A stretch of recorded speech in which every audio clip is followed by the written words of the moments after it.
Good evening, ladies and gentlemen, and welcome to the Pittsburgh Public Schools Budget Workshop. Today is Monday, October 6th, 2025. I am stepping in for Budget and Finance Chair Emma Yord, who is unavailable tonight. We have two agenda items tonight. The first will be a Megan Turnbull from WBK Legal to give us some information on the land bank agreement, and then we will follow that up with Mr. Ron Joseph and his review of the year-to-date financials that will lead us into the 2026 budget and all of the things that are happening there. So I will turn the meeting over to Ms. Turnbull. Thank you. My name is Megan Turnbull. I'm one of the shareholders at WBK. And I'd like to thank you for having me this evening. Solicitor Weiss actually asked if he could help frame this matter for you for a moment. And so I'll ask Ira to step in and say a few words. Thanks, Megan, and thanks, Mr. Walker. We are here tonight, Megan is here tonight to talk to you about the land bank agreement, which has been negotiated with three taxing bodies. This is a long time in coming. She will tell you the land bank has been in existence for over 10 years, but the district had no representation on it. City Council amended the land bank ordinance and provided for county and school district representation.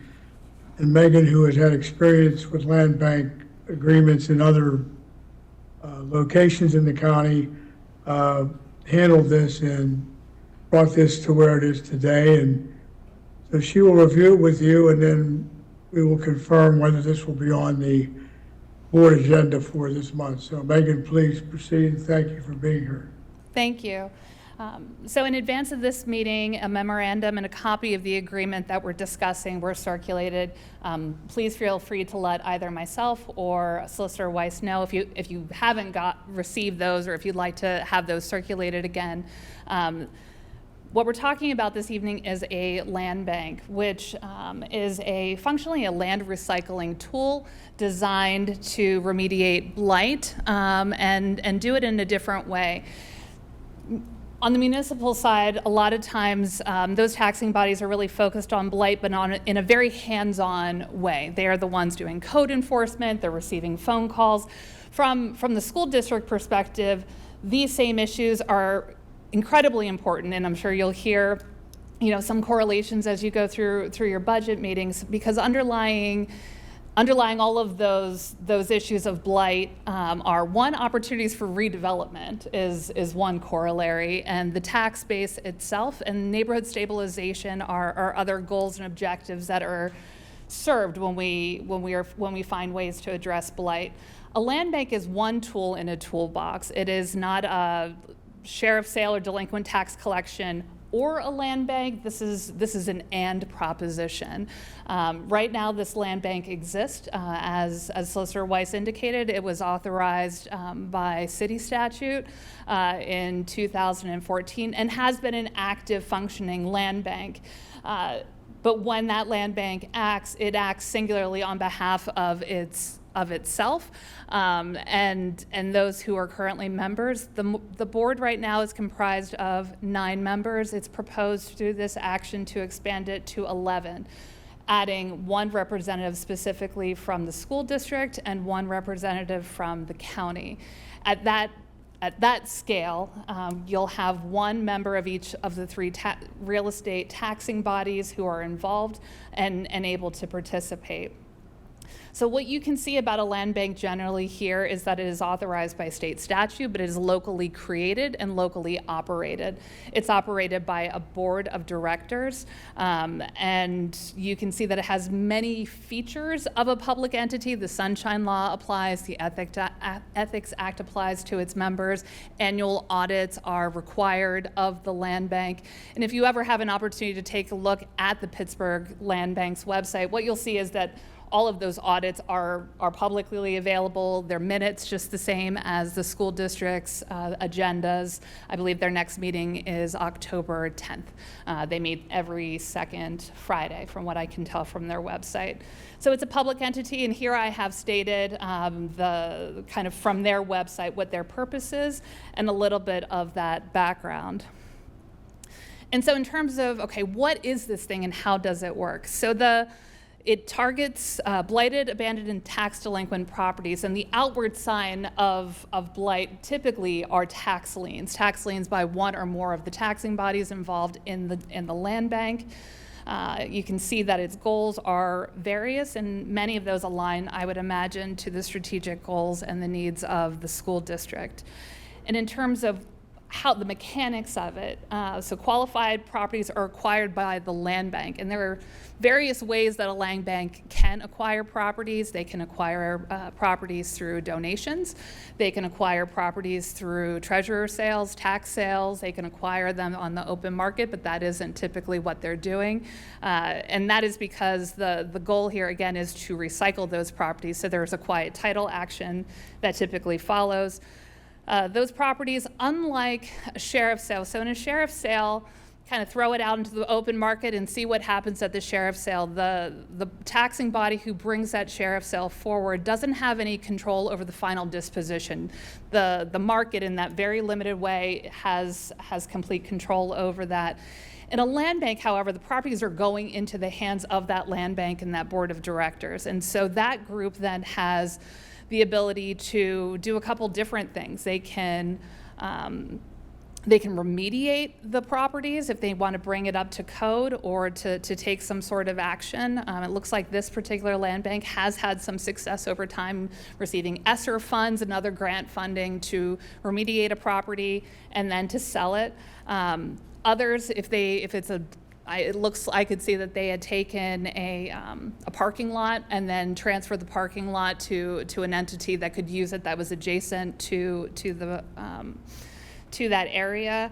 So they can be remediated or not, and then on the back end they sell the property. And they can do that through a number of different programs. Again, they have a home ownership program, it looks like, based on their website. They have they have a program whereby someone can just indicate that they want to acquire a property. Ultimately, the important part for how it works, though, is the control, the oversight, and the guidance of this board, which is why having a member on the board is critically important. By the terms of the agreement, the Pittsburgh School District representative, who would need to be either an employee or an official of some sort, has the same rights as any of the other directors. And that is important because all members under this agreement have to receive at least 60 days advance written notice of a proposed acquisition, and the ability to respond and say yay or nay, and a nay negates the action. It doesn't take a majority necessarily to prevent the action from moving forward.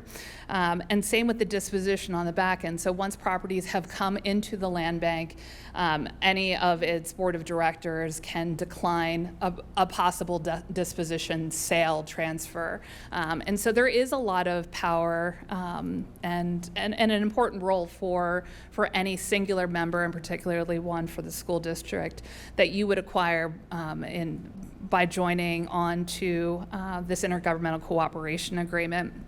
It's my understanding that the city has already taken the action necessary.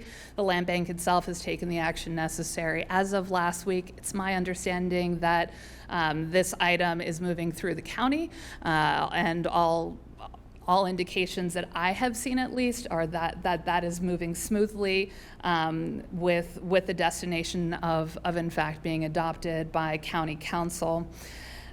You'll see in terms of kind of like how the land bank is funded, what a taxing body pledges is in the event that the land bank is able to sell one of the properties out of the land bank, the new money, the new tax dollars found, because again, most of these properties are blighted and haven't been productively producing tax dollars for a number of years. 50% of those funds for 5 years for that particular property will be invoiced and go back to the land bank to continue the effort and to build the scale. It is envisioned as a long-term endeavor. However, there are 2 opportunities functionally, like every 6 months, there is an opportunity should any of the parties wish to remove themselves from the agreement with notice, they're able to do that.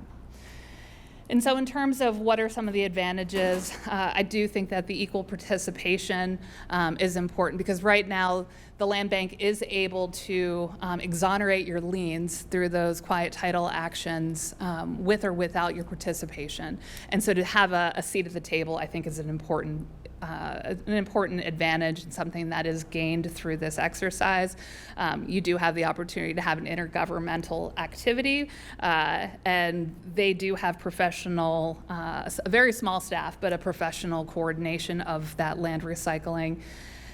Right now, that land bank is relatively limited, and as you can imagine, the more the tax dollars are generated, I think they hope and plan for a scaling up of their activities with the addition of the county and of the school district. And again, the long-term budget idea here is that as those neighborhoods are stabilized, the fair market value of all the neighboring properties to that once blighted property, those improve in addition to the property itself coming into productive use. There are safeguards that we talked about as a group that are built into the deeds of transfer. So there's reverter language in a lot of their sales, so that in the event that a property owner acquires the property, doesn't bring it up to code, that it remains blighted or becomes tax delinquent, that the land bank has some rights to reclaim that property, which I think is an important safeguard and one that should protect the investment that you're building in. So with that, I'm happy to answer any questions or address any concerns you may have regarding the agreement. Thank you, Ms. Turnbull. Thank you. Are there any questions from board members who are online about this?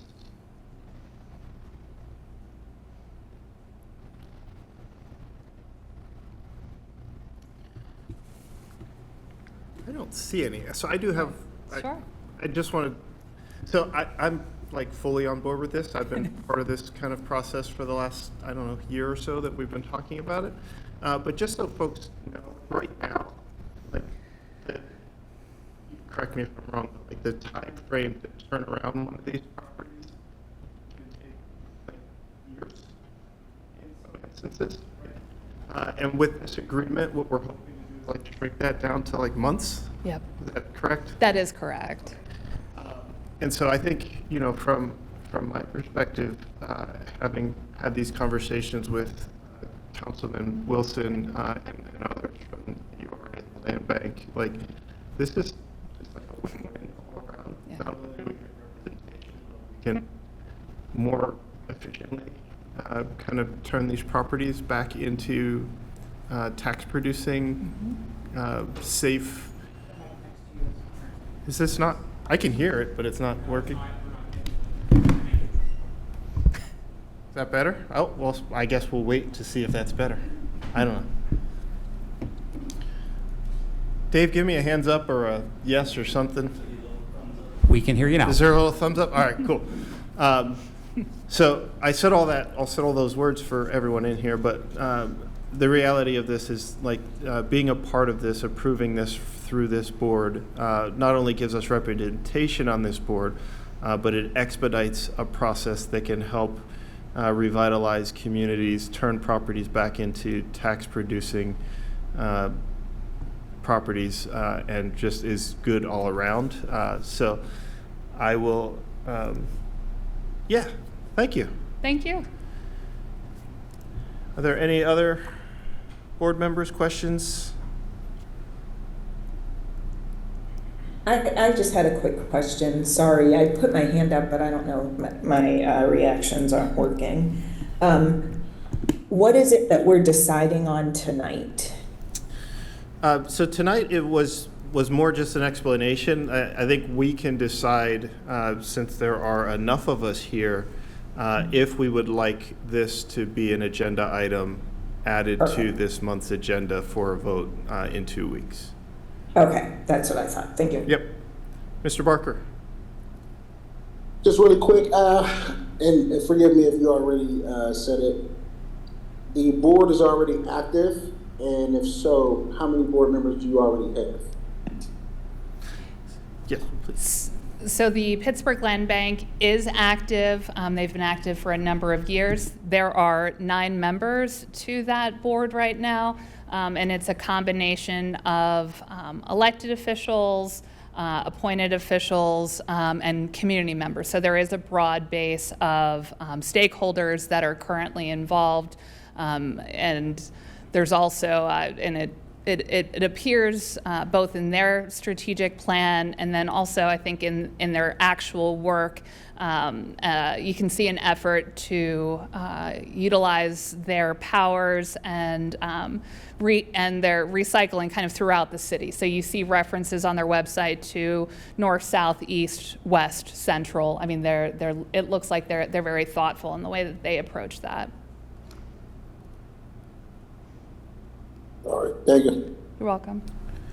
Yeah, and then Ms. Trumbull, you mentioned that like the land bank has the authority to approve these transactions without our participation, but it just takes a long time. Yeah. And so us being at the table just really, and if I remember correctly, like the agreement that we would be signing to basically says that because we're on the board and part of this process, like we would expedite the release of liens also. Along with the county, which is where a lot of the holdup happens because we argue over who should let go of money that nobody's ever going to get. Right. Cool. All right. Thank you. Thank you. Ms. Turnbull. There are what, 1, 2, 3, 4, 5, 6 of us? 5? Wait, 1, 2. I can't count. 3, 4, 5. So board members that are present, are there any objections from those on the Zoom from adding this to the agenda for us to discuss next week? Objections from me? Thank you, Ms. Talaferro. No No, objection. sir. All right. Thank you much. We will, Mr. Weiss, you can work your magic and add that to the agenda, and we will discuss it as a part of our normal work next week. I will take care of that. Thank you. Thank you. All right, we will turn the meeting over to Mr. Joseph for our budget workshop.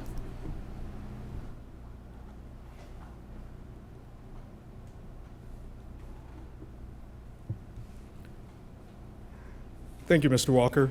So tonight marks the third and final, I hope, budget workshop for the 2026 budget development process.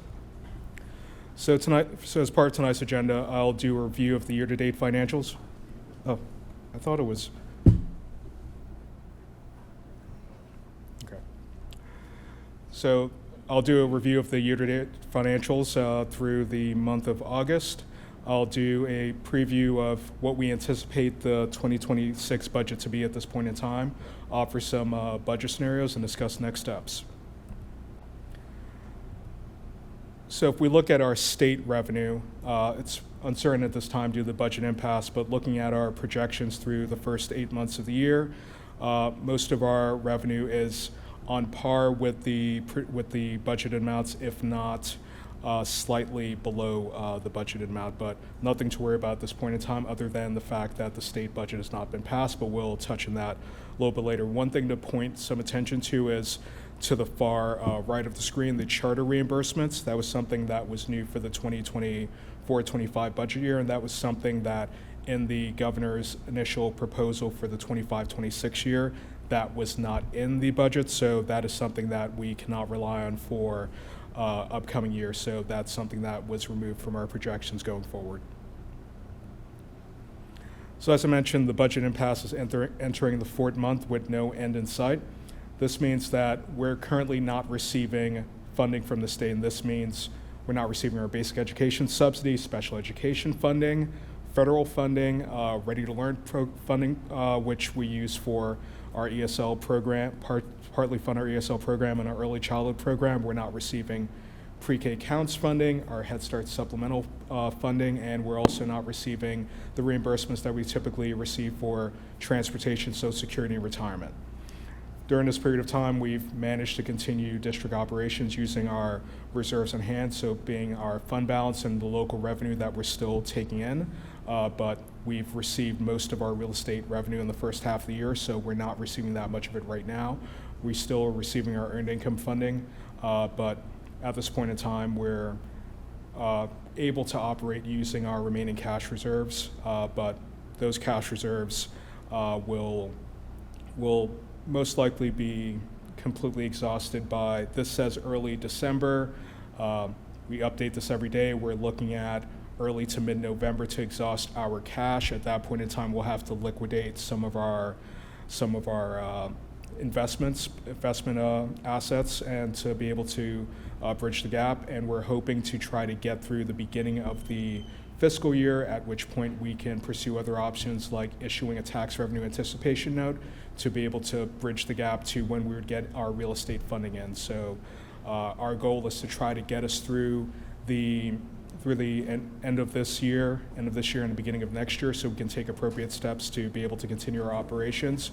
But we're planning for the long haul that this impasse is not going to be settled shortly. And even if the impasse is settled, it can take the state up to 6 months, 6 weeks to get us our funding. So we're trying to plan for the long haul. So our current real estate collections remain a concern.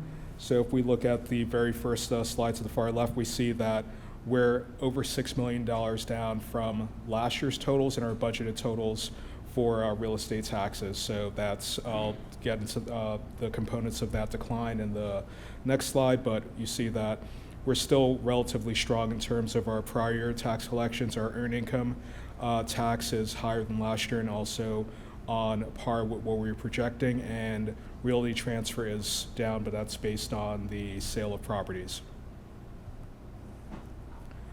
So I mentioned that our real estate revenue continues to decline. Our projected revenue for 2025 is $6.6 million less than it was for last year. And to date, when we look at some of the decline that we've seen, we've paid $7.2 million in real estate tax refunds, and that's due to the ongoing lowering of assessments in the Central Business District with the lowering of common level ratio. We have tons of appeals each year. So central giant buildings in the Central Business District are going and pursuing tax assessment reductions because of having higher vacancy rates, lower occupancy rates. So that's resulting in a lot of lowered assessments based on what they were originally assessed at. So we can see that for current real estate refunds, for current year refunds, we paid $2.7 million to date. And for prior year, so anything prior to the current taxes levied in the current year for 2025, we paid $4.5 million to date. When we look at the properties that are currently under appeal, there are 493 properties that are in appeal for tax years 2023 to 2025, so still have some outstanding appeals. And for the upcoming year for 2026, there are almost 900 properties that represent almost $1 billion in assessed value, and some of those properties are properties that have assessed values of more than $10 million, and of those 15 of those properties can account for over $522 million of assessed value. So again, larger downtown properties that are seeking assessment reductions. So despite having growth in our expenditures year over year, we're seeing that in a lot of cases those expenditures are coming in lower than budgeted, with the exception of transportation. Right now, transportation is projected to be higher than we were budgeting and higher than last year, but we'll continue to monitor that. Sometimes when we're doing our projections, it just depends on if we had more payments more expenditures in one month versus the previous month, so it can kind of skew the projections, but we'll continue to monitor that. And both our revenues and expenditures are projected to be below budgeted levels, which is resulting in a lower than projected deficit, still a sizable deficit, but a lower than projected deficit. So on to 2026.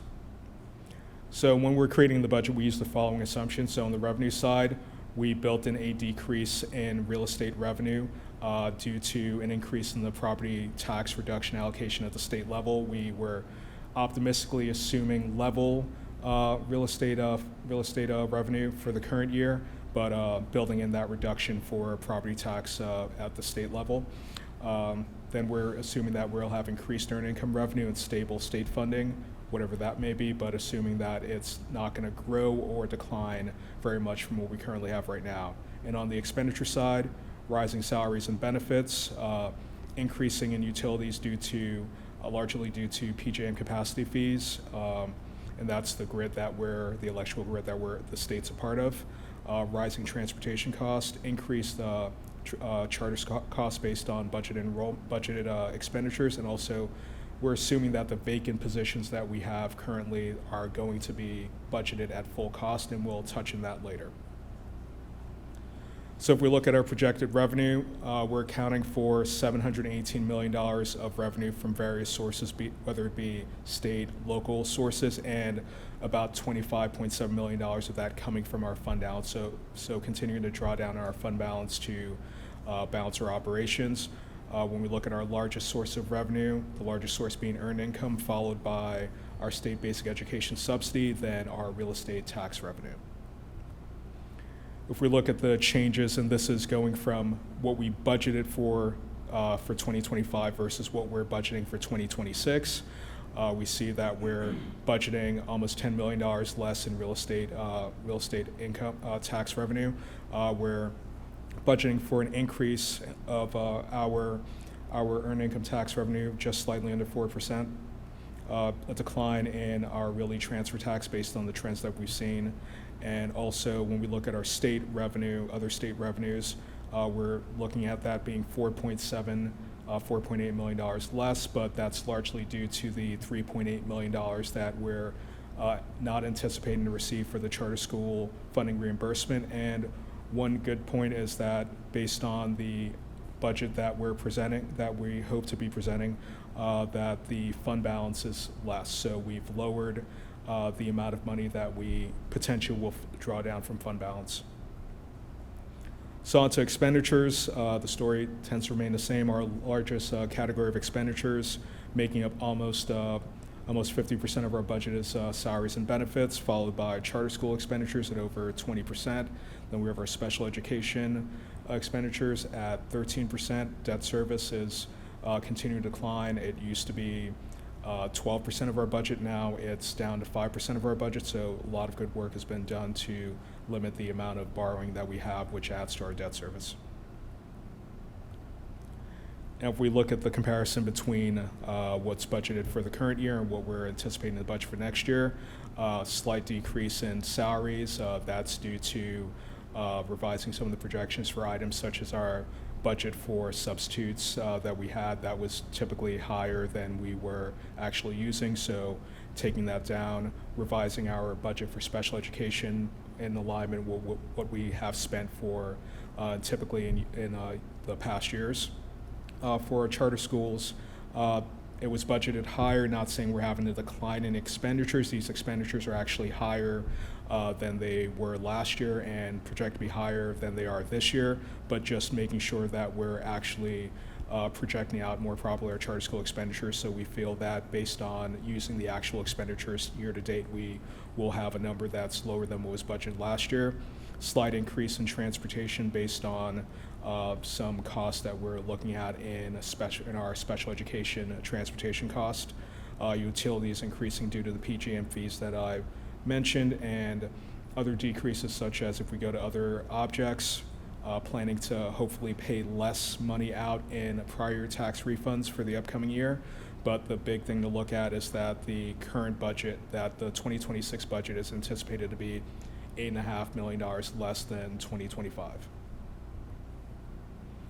But even with all of this, we still have a significant deficit in 2026. So while it's lower than what was adopted for 2025, it's still at $25.7 million, which allows us to get through next fiscal year with still having some ending fund balance. But when we look at being able to budget budget for the 2027 budget, we will barely make it through 2027, but we wouldn't have any revenue on hand or reserves on hand to balance operations for 2028.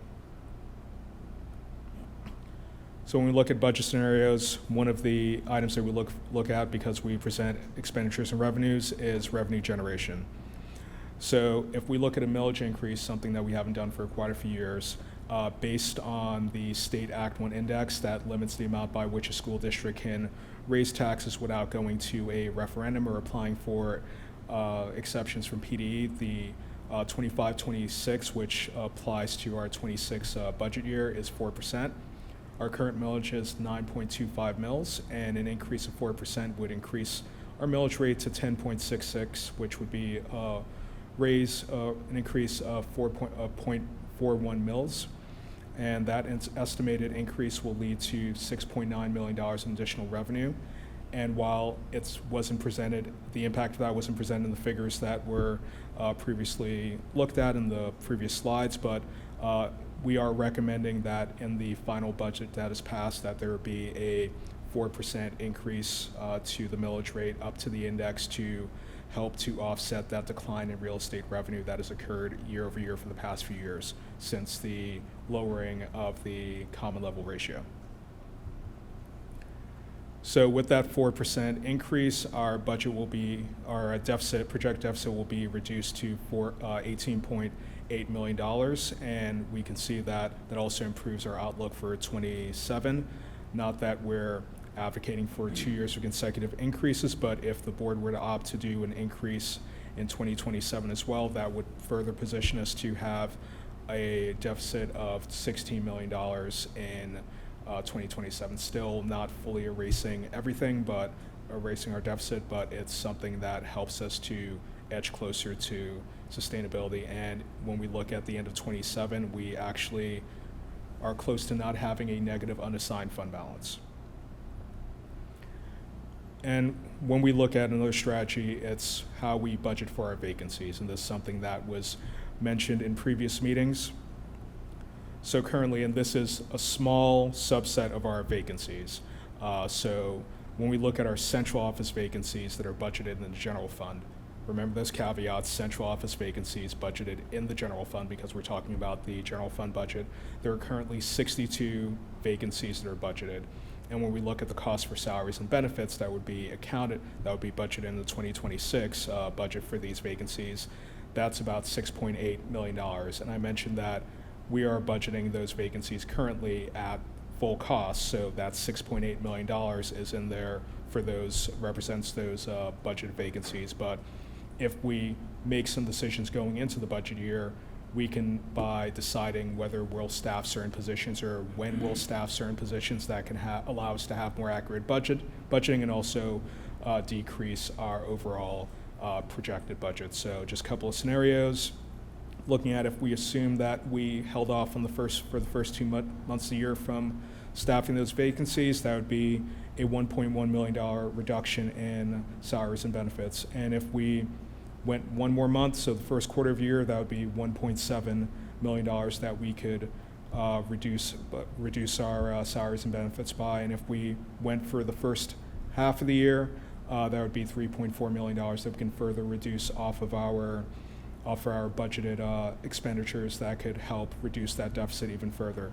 Not saying that we can do this with all positions, but this is something that the leadership team will go back and examine to see what positions can we go forward with, or what positions can we possibly put on hold for a period of time, so that we can know going into the budget that we can reduce the budget amount for those expenditures. So our next steps. So as I mentioned, we'll review all of the vacancies and adjust our projections accordingly.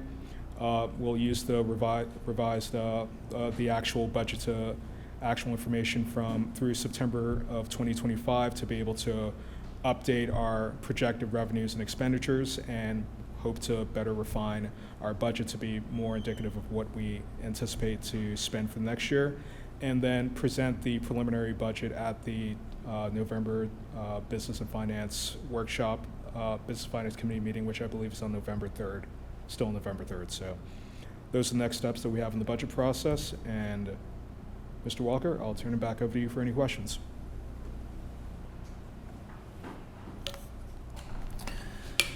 Thank you, Mr. Joseph.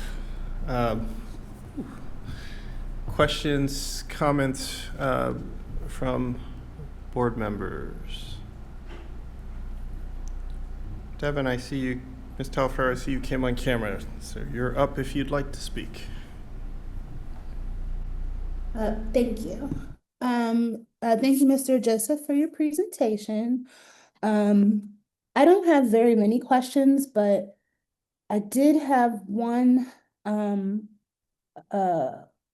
couple questions about the last slide that you did, I think, or slide 23, about the vacancies.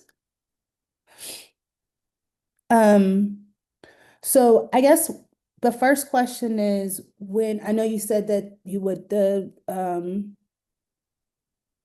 you guys would need to discuss which vacancies we would fill or which positions we would not fill. So I'm just wondering if there's some type of time frame in which you guys have considered when we would need to make a decision about whether we're going to fill or close those positions, those vacant positions, I should say. So the discussion hasn't been around closing, but looking at our vacancies, looking at whether we can delay filling them or whether any of those vacancies need to continue going forward. So right now, the time frame for that is to do that before we present the preliminary budget. So to have those discussions, to look at a full listing and to make those decisions about how we can more accurately budget for those. So if we look at some positions and say that we can wait until the first quarter of the year to fill those, then we can reduce the budgeted salaries and expenditures for that by a quarter. If there's something that we feel, hey, we're not going to fill that this year, but we're not at the point where we feel that we may not need that position going forward in future years, then we can just zero fund that position for salaries and benefits for the upcoming year. But that's something that needs to be done and finalized prior to us presenting the budget for 2026. And is there a time when you will be presenting that budget, or when will you? It's usually like around November, right? So if we go to the second to last slide, November Business and Finance Committee meeting. Oh, sorry, I missed that. Apologies. And then the second question around that as well is, I just am curious of what these positions are and how long they've been filled. Is there a way that we can see which positions are still yet to be filled in central office? So there are various positions from clerical staff to manager staff to recent retirees that are administrators. So I believe that, Ms. Rudolph, I know at times you've given, so that's something that we can do. Thank you. I appreciate that. And then this Pittsburgh Public Schools still has the lowest millage rate of the 43 school districts. Is that correct? I think so, either the lowest or second lowest. I'm getting some nods that we're still the lowest. Okay. Okay. And with this increase, will that kind of still be the case then? I'm just curious. I'm pretty sure it still will be. I see Ira nodding his head as well, so thank you for that. Okay, so those are my questions. I'm just going to say this. I'll probably say this every time I hear the word budget impasse.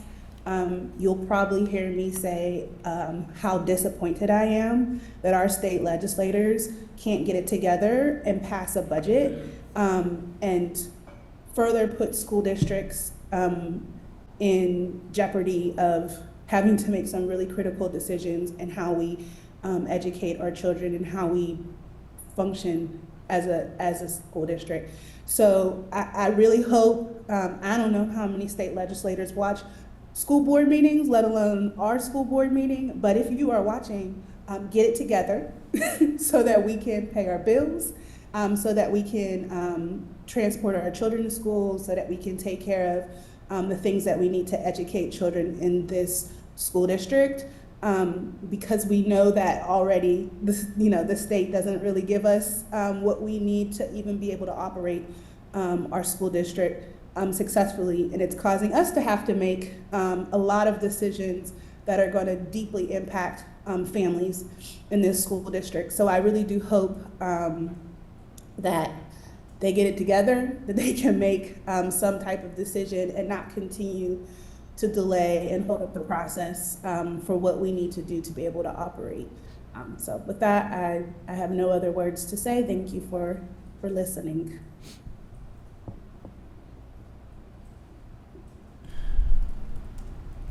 Thank you, Director Talaferro. Other board directors?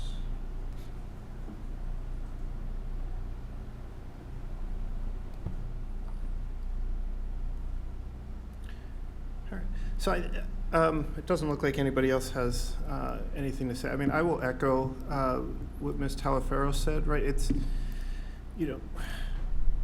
when elected officials and adults don't do their jobs, kids get hurt. And right now we're fighting over a bunch of money in a bunch of different areas, but at the end of the day, like, kids are being harmed, people with exceptionalities are being harmed, elderly are being harmed, and it's our job to just do our job, not just at a school board level, but at the local level, the state level, the federal. None of us are doing our jobs right now, and lots of people are going to be harmed, which causes sleepless nights for folks like Mr. Joseph, who have to figure out how to present information to us and help us make decisions that are just not easy. And so I will double down on what Ms. Talaferro said to also call out, our city and county officials who have yet to take up a conversation around reversing the earned income tax credit diversion that has been going on for far too long, that is costing our kids their educational opportunities by stripping $26 million a year away from our school system, putting us in deficits that are avoidable, and to our county officials who are refusing to act on real estate tax reassessments that have gone 15 years without reassessment, which causes us to spend $8 million a year in refunds to corporations and businesses who are making billions of dollars off of us every year. And so we get a ton of blame as a school district for having a budget that's out of whack, and having to have discussions around raising taxes that will affect our poor and marginalized homeowners more than anybody else, while people are making billions of dollars, getting refunds of millions and millions of dollars. Like, the 15 properties, $500 million in tax assessments, give me a break. And so we all have to do our job at some point. And 4 years ago, I opposed even the consideration of a tax increase because we as a school district and as a board had not taken any steps to address some of these other issues. Over the last couple of years, we've had intense conversations with our city officials, and in the last year or so with our county officials, to remedy some of these things that are preventable and fixable. At some point, we just have to start doing our jobs and start serving the people that we were elected to serve.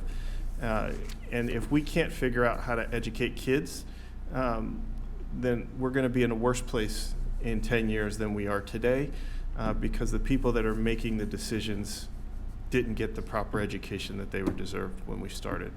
All right, I'll get off my rant.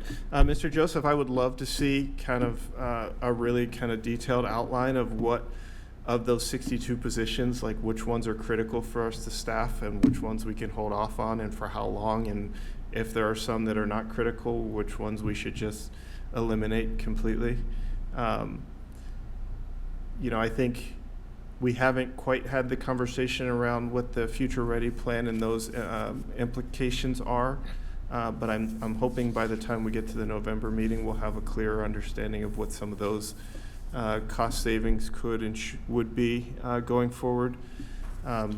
Ultimately, we have to figure out how to get ourselves back to balanced, at least a balanced budget as quickly as possible. And whatever steps we need to make over the next several years to get us there is the steps that we have to take. And, I'm going to have to vote on stuff that I would not like to have to vote on.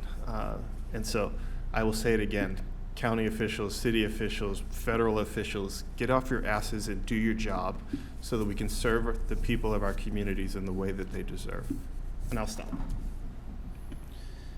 Any other comments, questions, board members?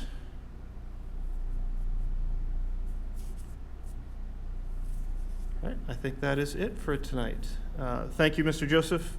Thank you, Ms. Turnbull. Thank you to my board colleagues who were able to join us tonight. I hope for those that were not able and those that will likely be joining the board here in a couple of months, continue to ask questions, continue to email so that we can ask the right questions so that as we make these decisions, everybody knows what we're talking about and what we're doing.